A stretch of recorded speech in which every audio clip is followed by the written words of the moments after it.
what's the difference between strategic planning and a 90-day sprint? You know what? We're going to go through and we're going to talk about that. As entrepreneurs and business owners, we know that if we have a clear plan, anything becomes possible.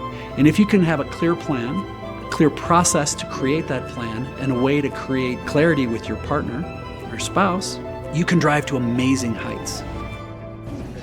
All right, so recently I've been having a bunch of, not a bunch, but a few of my teams where we've had things come up where, you know what, it's been hair on fire. We got a big season, or maybe a huge new contract came in.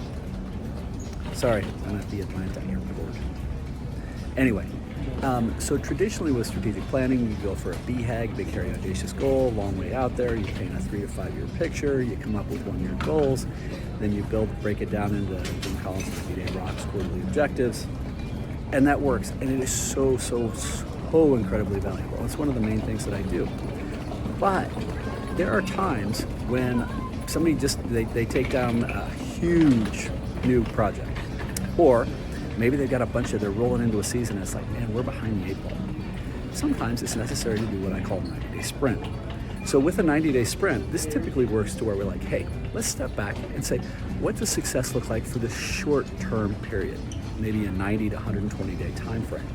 But we want to know, what is it absolutely to get everybody on the same sheet of music, and we're going to focus all of our energy at this. Because if we don't, well, candidly, we can have all the great strategy in the world, but if we're not getting it done, it doesn't matter. So traditionally then what you do is you come together and you define what does success look like. Where do we want to go? Same basics of strategic planning. And we actually build that plan so that we know who's accountable, how are we going to break it down, how is everybody contributing to the success and the goals and direction we're going to achieve. We outline that in a 90-day period. This is where we want to go. Now, in most organizations, we meet every quarter, but in this particular case, a lot of times people get together every 30 days and they'll come together and say, hey, how are we doing? This is what we set for the goal. We want to know, are we on track this quarter, or are we on track each month on our way, or are we slipping, are we sliding? So that you don't completely go off the rails in that whole 90-day period. So you set the goals, then you break it down into what are we going to get done in this first 30 days? How do you eat an elephant? 1 bite at a time. Take that first bite of the apple and chew. Figure out what it is success is going to look like for that one. Once we know that, then in those 30-day chunks, and we're going to break it down into what do we need to get done in this week? What are the milestones each week so we know we're on track or off track? If we're off track, it's not like we're going to get taken to the woodshed and chewed out, but we do want to make sure that the whole team rallies around us and says, no. You're accountable. What do we need to do to get together? Again, sorry about the airport. All right. Then I also encourage that people start to do what we call daily huddles. And this is where if you know what your metrics are and you know you're on track, it may only be a 10-minute call. When I had my social media company, we called it a 10 at 10. We'd meet together at 10 o'clock. Everybody in the room would stand up.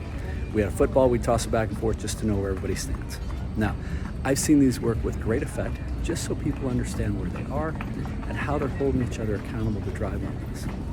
Then you come together, check in. So you have those daily check-ins, the weekly meetings. And remember, a great meeting consists of 3 things: communication, accountability, problem solving.